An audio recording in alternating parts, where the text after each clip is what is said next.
Welcome back to Conflicts of Interest. This is episode 838, and today is September 18th, 2025. I'm the host of the show, Kyle Anzalone. Before we get in the news, need to mention the sponsor of today's program, and that is the Expat Money Summit 2025.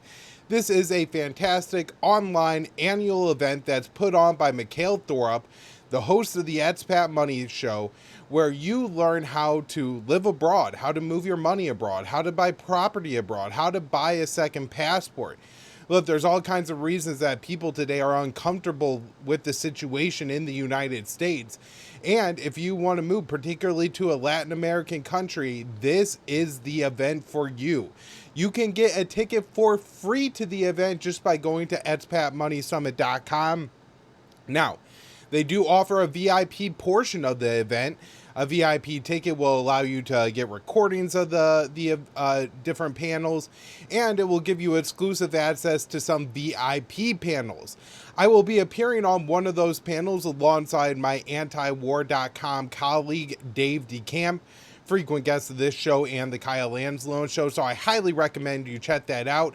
And you get a discount on your VIP ticket when you use the promo code Kyle, that is KYLE, when you check out at expatmoneysummit.com. Again, that is the 2025 Expat Money Summit. All right, now let's get into the everything we got to get into today. It is a lot. I absolutely had to go through and pare down some of the articles that I wanted to talk about. I have been doing a ton of writing, both at the Institute, judgenap.com, and also antiwar.com. Everything I write, all of the shows that I do post on my X account at Kyle Anzalone _ best place to follow me, and we are just shy of 10,000 followers there. So help me out, help me hit that milestone. I think we could probably do it in a week or so if we just get a little bit of luck in the algorithm there. All right, so starting off today's show, this article that I wrote for September 15th at the Libertarian Institute: Maduro, Secretary of State Rubio is the Lord of Death and War. Venezuelan President Nicolas Maduro issued a fiery response to the U.S. detaining a fishing boat within Venezuelan waters. He slammed Secretary of State Marco Rubio as the Lord of Death and War. On Sunday, a U.S. warship detained and searched a tuna boat within Venezuelan waters. Maduro told reporters on Monday that Caracas was fully prepared to exercise its legitimate right to defend itself. The ship and its 9 crew members were held by the U.S. forces for several hours before they were released. The boarding comes as the U.S. has engaged in a large-scale military buildup in the Caribbean and threatened the Venezuelan government. Maduro said talks with Washington had broken down. Rubio, who is also serving as the National Security Advisor, has been a longtime advocate of regime change in Caracas. Maduro targeted Rubio in his remarks on Monday, calling him the Lord of Death and War. Rubio's State Department has designated about a dozen Latin American cartels as narco-terrorist organizations, including 2 Venezuelan gangs. Rubio claims that Maduro is the leader of a narco-terrorist cartel and has issued a $50 million bounty on the Venezuelan leader. Trump has also authorized the Pentagon to use military force in countries against alleged members of designated narco-terrorist cartels. Earlier this month, the U.S. conducted a strike on a boat after it left Venezuela, killing 11. Washington claims the vessel was operated by members of a cartel. Multiple outlets have reported that the Trump administration is preparing to conduct strikes inside Venezuela. Maduro responded by mobilizing millions of militia troops and increasing border patrol. Now, 2 more U.S. strikes on boats in Venezuelan waters. This one from Dave DeCamp at antiwar.com on September 16th. Trump says the U.S. has now bombed 3 boats near Venezuela. President Trump told reporters on Tuesday that the U.S. had knocked off a total of 3 boats in the Caribbean as the U.S. military campaign near Venezuela continues. The president previously announced the bombing of 2 boats near Venezuela that he claimed were carrying drugs without providing evidence, and released footage of the strikes. We knocked off actually 3 boats, not 2, but you saw 2. He made the comments when he was asked what message he wanted to send to Venezuelan President Nicolas Maduro. Stop sending trans de Aruga to the United States.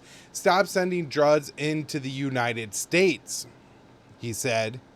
So the Trump administration has claimed that Maduro controls the Venezuelan gang TDA, but that contradicts a classified U.S. intelligence assessment, which reads the Maduro regime probably does not have a policy of cooperating with TDA and is not directing TDA movement to and operations in the United States. So the Trump administration launched a campaign against Venezuela despite the country's willingness to cooperate on prisoner swaps and deportation. Maduro said Monday that communications with the U.S. have been thrown away, though he said the two countries are still in contact to facilitate the return of Venezuelans from the U.S. The Venezuelan leader also said the U.S. policy amounted to aggression against Venezuela. Other Venezuelan officials have suggested that the U.S. may be trying to provoke a response from Venezuela to justify another military escalation. Media reports have said the U.S. is considering launching strikes against alleged cartels inside Venezuela, and Trump has not ruled out the possibility. While Trump and other officials claimed the military action and pressure against the Venezuelan government is about drug trafficking and a response to overdose deaths in the U.S., fentanyl does not come from or through Venezuela. The majority of cocaine that transports to the U.S. comes through the Pacific, not the Caribbean. And so if you're looking at Venezuela's role in the drug trade to the United States, it's fairly insignificant. I think about 10% of the cocaine that enters the U.S., I've read as low as 7, comes through Venezuela. Most of it at this point, I believe, is leaving Ecuador from the U.S., and that's how it gets here. But it comes up the Pacific side of Mexico, not the Caribbean side of Mexico. And so this clearly isn't about drugs, and particularly not about the drugs that are killing Americans, which is fentanyl, which I believe comes mostly through Mexico. Like it's produced in Mexico with chemicals that originate in China, and then it's brought into the United States. All right, moving on here. This next article I wrote for the Libertarian Institute. I believe it was on September 18th or 17th. This one is titled Senate Republicans Lash Out at Trump Over Love Affair with Putin. So I write in the article, Senate Republicans have criticized President Donald Trump for not taking an aggressive enough stance towards Russia. The lawmakers want to add more sanctions on Moscow and its trading partners, but have not received a green light from the White House to pass the legislation. So one unnamed Republican senator told The Hill, I'm sick of Trump and J.D. Vance and their love affair with everything Putin. They're just testing how far we're willing to bend over. It makes me sick. Republicans in the Senate want the White House to want the White House's approval to pass laws that add new sanctions on Russia and tariffs on Moscow's trading partners. One bill, introduced by a bipartisan group of senators led by Lindsey Graham, would place Russia and Belarus on the state-sponsored terrorism list. A second piece of legislation would place 500% tariffs on India and China for trading with Russia. Graham, who is one of the 80 co-sponsors of the bill, called the legislation the most draconian bill I've ever seen in my life in the Senate. A second Republican lawmaker, who also refused to be named while criticizing Trump, said the president lacked follow-through with Russia and was sending the Senate mixed messages. While Trump has called for increasing economic penalties on Russia and placed a 50% tariff on India, he has not given the Republicans the green light to pass the bills. The Senate Majority Leader John Thune said the upper chamber was unlikely to take up the legislation without the White House's approval. Last week, Graham said he met with Trump about giving the Senate Republicans permission to move forward with legislation and believes he made progress. Republican Senator Lisa Murkowski was willing to criticize Trump without anonymity when she said, Why haven't we taken up the Russian sanctions bill on the floor? I know the answer to that. The answer is the president has asked for some time, but we've given him all summer. Look what's happened. Everyone thought that with the Alaska summit, we're going to see something, but it wasn't very good for Ukraine. It was just Putin weighing in. And so even members of Trump's own party really don't understand what's needed to end the war in Ukraine. Next up here, this article from Dave DeCamp written on September 16th at antiwar.com. Trump administration clears first arms package for Ukraine funded by NATO allies. So President Trump's War Department has approved the first weapons packages that will be sent to Ukraine under a new NATO initiative that involves U.S. allies funding the shipments of U.S. weapons into the proxy war. So far, U.S. allies have pledged about $2 billion to the initiative known as the Prioritized Ukraine Requirements List. Sources told Reuters that Elbridge Colby, the War Department's policy chief, has approved as many as two $500 million weapon shipments under the program. Now, some more details on the Western weapon shipments to Ukraine. This article I wrote yesterday, September 17th, for the Libertarian Institute. Zelensky, Ukraine needs $60 billion from foreign backers to pay for war next year. So Ukrainian President Zelensky said it would cost $120 billion to fund the war against Russia in the next year, and Kiev would need $60 billion from foreign backers. Ukraine's Western backers have sent Kiev hundreds of billions in military and financial assistance since Russia invaded in 2022. So the Ukrainian leader said the cost of this war is now a challenge for us. The price of 1 year is $120 billion. $60 billion comes from the Ukrainian budget, and I need to find $60 billion for next year, the Ukrainian leader said at a press conference with the European Parliament president. The U.S. has sent Ukraine at least $175 billion in assistance since the outbreak of the conflict. According to the Kiel Institute, European countries have collectively provided about $250 billion.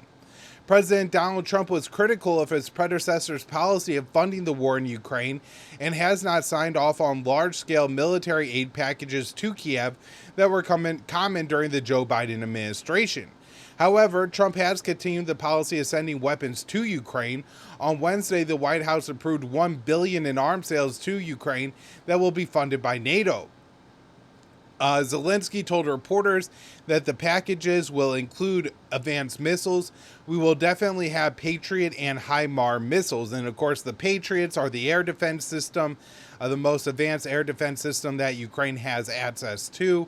And the HIMARS are the missiles of 50 to 100 mile range missiles that are put in the launchers. I think the ATACMS variants of the HIMARS missiles have about 150 mile range. I'm not sure if those are the ones being sent, but certainly this is Trump going along with and continuing to escalate the proxy war in Ukraine.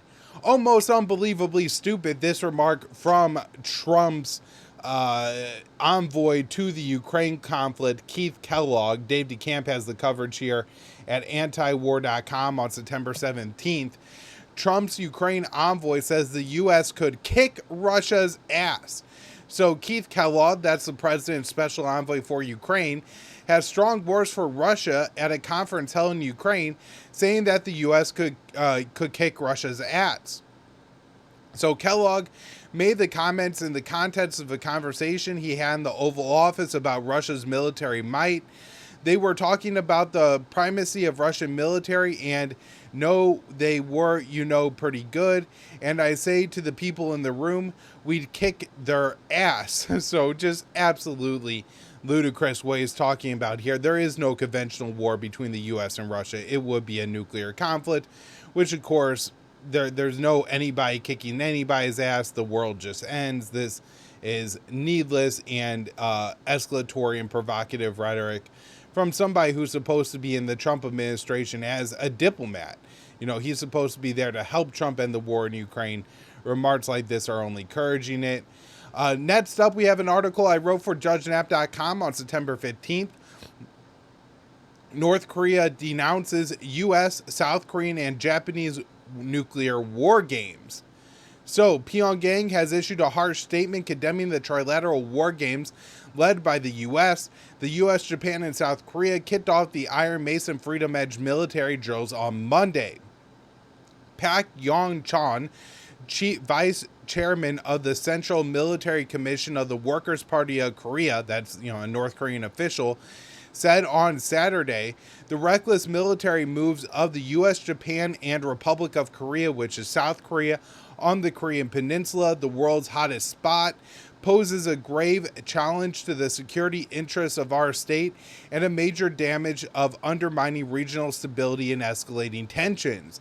The U.S. and its allies are gradually undermining the security environment of the Korean Peninsula through the expansion of exclusive military blocs and consecutive war drills.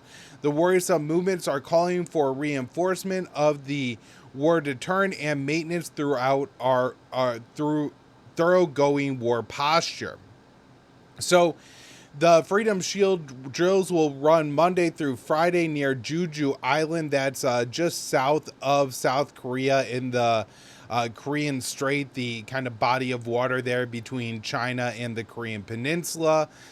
And then the Iron Mace War Games will run concurrently and are geared towards preparing for nuclear warfare. Pat said North Korea would take countermeasures in response, and I was fairly concerned that something like this would happen, where it seemed like the U.S. and South Korea were trying to break up the Freedom Shield war games into multiple parts. I think they executed them in 3 parts over the past month or so, and rather than that maybe de-escalating tensions with North Korea, it seems to have prolonged the tensions with North Korea. And so let's say the U.S. and South Korea were going to conduct war games with about 40,000 soldiers over 2 or 3 weeks in August. Certainly tensions would be high between South Korea and North Korea during that time, but once those war games end, tensions would then be able to dip. Rather, what the U.S. and South Korea did is they conducted war games with about 20,000 soldiers in August, and then 2 smaller versions of the war game in September. And this has had the effect of drawing out these war games for about a month and a half. And I think this has led to some more tensions on the Korean Peninsula rather than dropping them. Of course, during Trump's first administration, it's important to note, he was actually somewhat successful in reducing tensions on the Korean Peninsula with his outreach to Kim, but most importantly, by cutting out the South Korean and the U.S. Live fire war games. They're still doing some like computer simulation drills and things like that. And of course, North Korea would prefer that the U.S. didn't. But there is a huge difference between deploying 20,000 forces, troops, warplanes, tanks, artillery that are all dropping and firing bombs versus just conducting some war games on computers that could probably happen anywhere in the world. And so this has been needlessly provocative from Trump towards Kim, and it's just going to make it harder for the two sides to come to a deal. And it's probably going to push Kim closer and closer, not only to Russia, but China and the rest of the kind of world that's been kicked out of the U.S.-led global world order. All right, this next article here is very important. Wrote it for the Libertarian Institute, I believe on the 16th. It's titled, Israeli Officials Claim Trump Knew About Qatar Assassination Plot Before the Attack. So, Israeli officials are disputing the White House's claim that President Donald Trump was only informed of Prime Minister Benjamin Netanyahu's plot to assassinate Hamas leadership in Qatar after the missiles were fired. Last week, Israel attempted to assassinate the leadership of Hamas as officials were meeting in Doha to discuss the ceasefire and hostage exchange proposed by Trump. Israel fired about a dozen missiles at the building, killing 6 people but missing the primary targets. The White House has said that Trump was not informed by Netanyahu about the attack until the missiles had already been fired. Some sources close to the Trump administration told the press the White House was frustrated with Netanyahu over the assassination attempt. However, several Israeli officials are disputing the White House's narrative of the events. Axios spoke with 7 Israeli officials who said Netanyahu told Trump about the assassination plot before it was put into action. So Trump knew about the strike before the missiles were launched. First, there was a discussion on the political level between Netanyahu and Trump, and afterwards through military chiefs' channels. Trump didn't say no. In Israel, I think almost always, unless the U.S. is going to put up stiff resistance to something and say, absolutely, you will not do this, they interpret it as a yes. A second official in Tel Aviv interpreted Trump's failure to prevent the attack as a green light. If Trump had wanted to stop it, he could have. In practice, he didn't. The sources said Netanyahu has not publicly disputed the White House's narrative to preserve the U.S.-Israeli relationship. So the official said, on our side, it was decided to help them with that one for the sake of the U.S.-Israeli relationship. On Sunday, Secretary of State Marco Rubio traveled to Jerusalem to reaffirm the U.S.-Israeli special relationship. While meeting with Rubio, Netanyahu declared that the ties between Washington and Tel Aviv were as durable as the Western Wall. And so it seems more likely that the U.S. had not days, weeks heads up on this, but certainly hours heads up on this. And again, Trump could have vetoed it. He could have said no. He could have said, you will not do this. And he didn't. And so Israel took that as a green light, and they did it. They attempted it in an airstrike in a U.S. allied country that ends up really killing the chances of any kind of deal between Hamas and Israel to free the hostages. So, ultimately it's the Israeli captives that are going to pay the price, as well as the Palestinians in Gaza, for Netanyahu's belligerence. All right. This one I wrote for JudgeNap.com. I think it's just important to note this. IDF chief, correct path is to reach a deal to save all the hostages. And this has been something that the IDF chief has said really all summer, that he didn't want to go along with Netanyahu's plan to occupy all of Gaza, to launch this attack on Gaza City. He wanted to cut a deal with Hamas to free the captives. I think the main reason they wanted to do this is just because the IDF is, struggling with manpower. We'll talk about that a little bit more in a minute here. The second problem, though, is the only way Israel could get the 20 remaining Israeli hostages out alive is to cut a deal. Hamas has been, very clear and has executed this in the past, where if Israeli forces are about to free the captives, the last Hamas fighters are there to execute the Israeli captives before they're released by Israel. This is so Hamas can maintain leverage, or else Israel would just be trying to free them all if Hamas wasn't willing to do this. So the IDF chief breaking with Netanyahu on this, I think is just worth mentioning and noting that there are forces in Israel, particularly in the military, who are not on board with the Gaza City objectives, although they are moving forward with it, right? He's not stopping this. He's not resigning. He is going along with this. He's just, saying a deal would be preferable. All right, next up here, this article, again, JudgeNap.com, September 16th. Israeli sniper admits to killing children near aid distribution site. And so this is a really crazy article from Haaretz. Basically, they interview these admitted war criminals, right? And of course, these are young men, some of them conscripts, who were thrust into this war where they committed war crimes. Now, this article from Haaretz really just focuses on, the poor Israelis who are now suffering from moral injury, PTSD, and other trauma from the war crimes, the murders that they carried out in Gaza. That being said, I think this article is important because there's not a whole lot of information and evidence coming out of Gaza. And a lot of what it is just interviews from Palestinians, because many of the journalists have been killed. The doctors, the nurses have been killed. All the civilian leadership in Gaza killed, fleeing, things like this. And so there's not like good official sources that people have that the US mainstream media will use. And so when Israeli soldiers came out and they start admit to killing people, then this is really undeniable proof that there is mass Israeli intentional killing of Palestinians near the Gaza Humanitarian Foundation aid distribution sites. And importantly, this confirms the testimony that we have been given by Anthony Aguilar, the GHF whistleblower, when the company says, no, this isn't happening near the sites. So I'm just going to read to you what the Israeli sniper said. It started about 2 months ago. Every day we had the same mission: to secure the humanitarian aid in the northern Gaza Strip. A line that if they crossed it, I can't shoot them. It's like a game of cat and mouse. They try to come from different directions every time, and I'm there with the sniper rifle. The officers are yelling at me, take him down, take him down. I fire 50 to 60 bullets every day. I stopped counting kills. I have no idea how many I've killed. A lot. Children. I really don't have a lot of words or analysis for that. It made me very sick the first time I read it.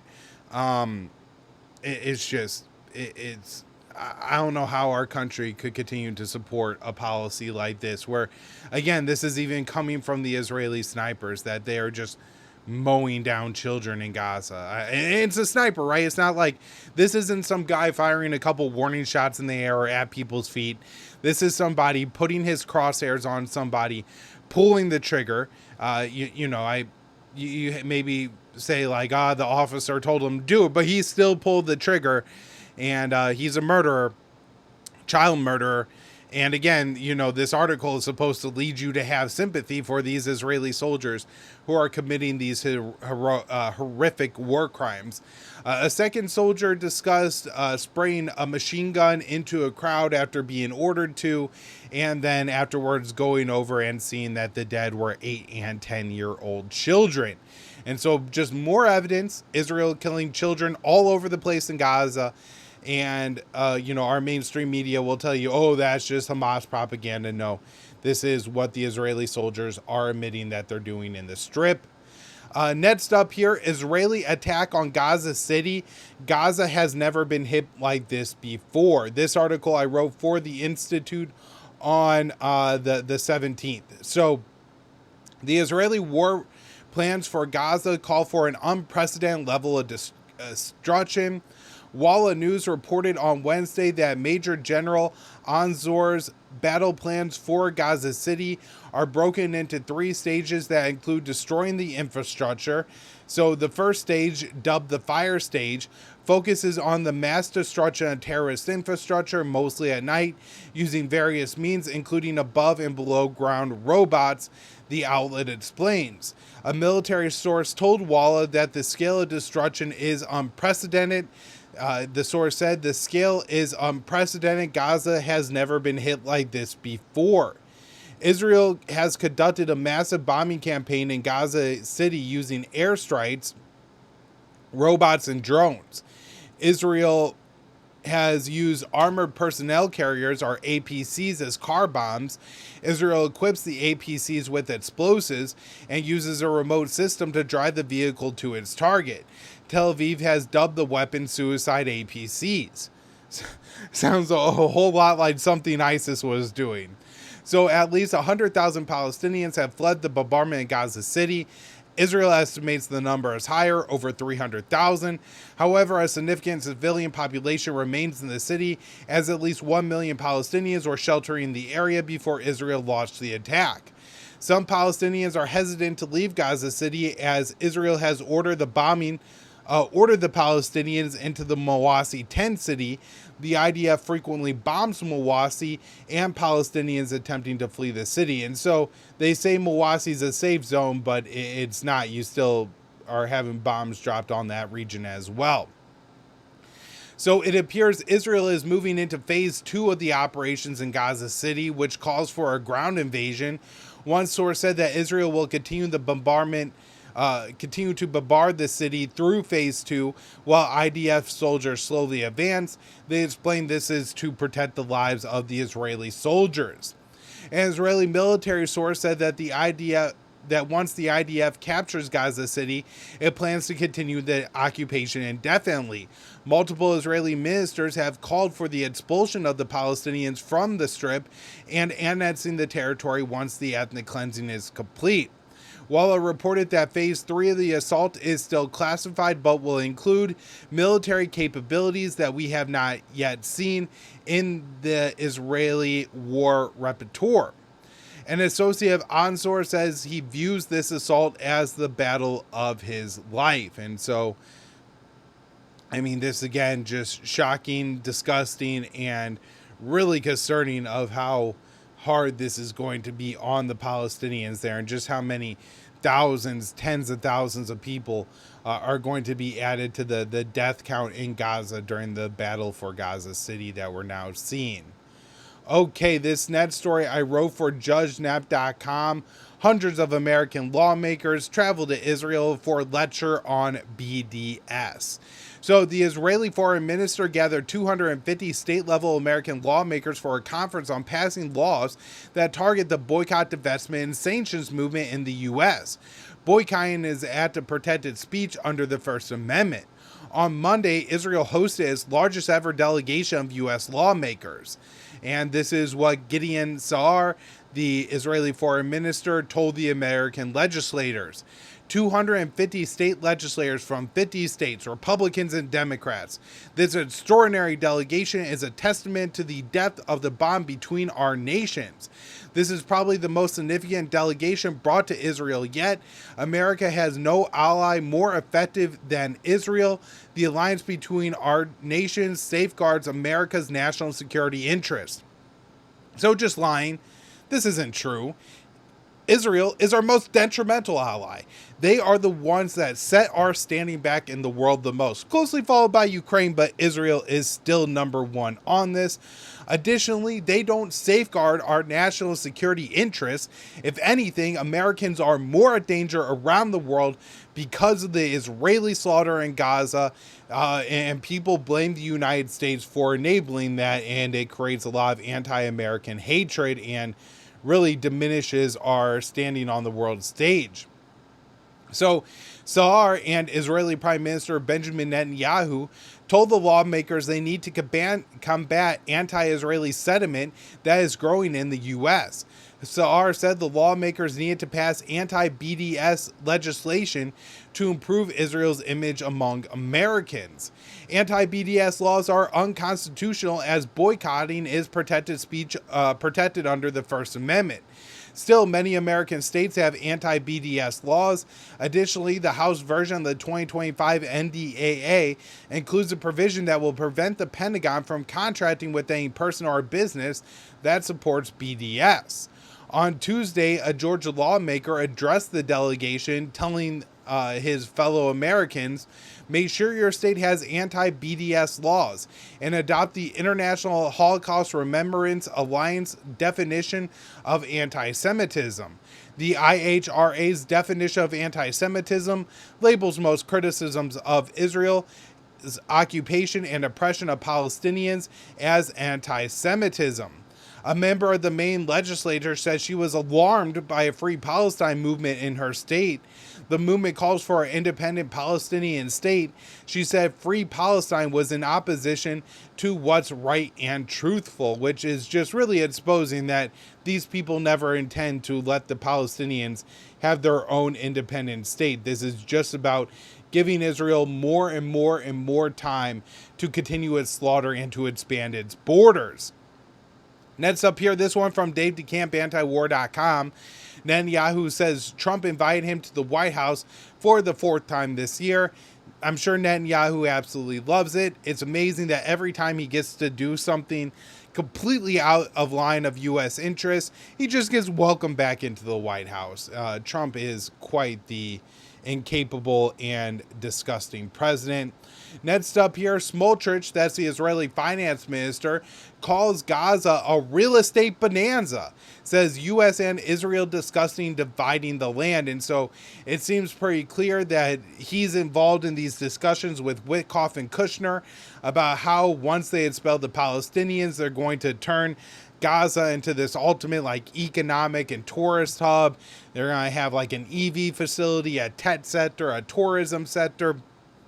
And this, I think, is the way that Israel is going to try to sell Trump on the ethnic cleansing. Probably going to work, unfortunately. This one I wrote for JudgeNap.com on September 17th. Senator Sanders says Israeli onslaught in Gaza is genocide. So, I mean, this isn't a huge deal in the sense of, you know, it's just Bernie Sanders saying something that others have said and that is transparently obvious. I just wanted to note it, and also to call him out here too, because in the first paragraph of he opens his op-ed about Israel conducting a genocide in Gaza by condemning Hamas and saying Israel has a right to defend itself. It's just gone too far now. Such cowardice from Bernie Sanders. Okay, and then last article up here today. This is an important one. I wrote it for the Institute on September 17th.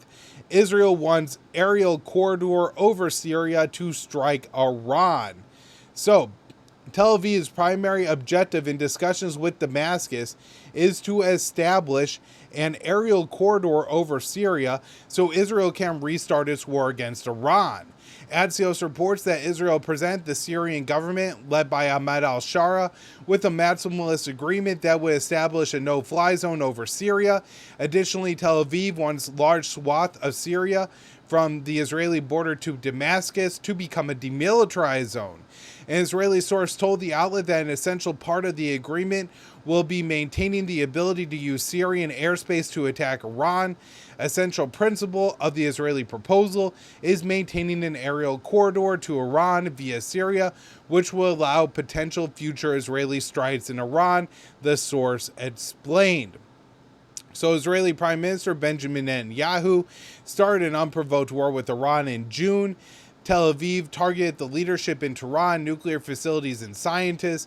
President Donald Trump joined the war by striking 3 Iranian nuclear sites that Israel lacked the military capability to destroy. Israeli forces currently occupy southern Syria. Israel promised to withdraw its troops from Syria if Damascus accepted the agreement. On Wednesday, Shara said the deal with Israel was possible in the coming days. Tel Aviv made a similar agreement with Hezbollah, where Israeli soldiers were scheduled to withdraw from southern Lebanon after Hezbollah moved its forces out of the region. However, after the Hezbollah withdrawal, Tel Aviv maintained the occupation, and Israel is now demanding Hezbollah entirely disarm. And so, even if the Syrian government agrees to this, it's not for sure that it's going to mean that Israel upholds its end of the deal. I'm sure the Syrians will uphold theirs, though. So, the Israeli invasion of Syria began after President Bashar al-Assad was overthrown by al-Shara last year. Al-Shara, formerly known as Abu Muhammad al-Jolani, is the former leader of al-Qaeda's Syria affiliate. President Donald Trump has met with Shara and lifted some sanctions on Syria in a push to get Damascus to make a deal with Tel Aviv. All right, everyone, that's where I'm going to wrap up the show for today. Thank you all so much for tuning in, and be sure to subscribe and check out the Kyle Anzalone Show. We just hit 2,000 subscribers there. That channel is growing. We need your support to keep it growing, and I'll have another show today, 4:45 Eastern. Watch live if you can.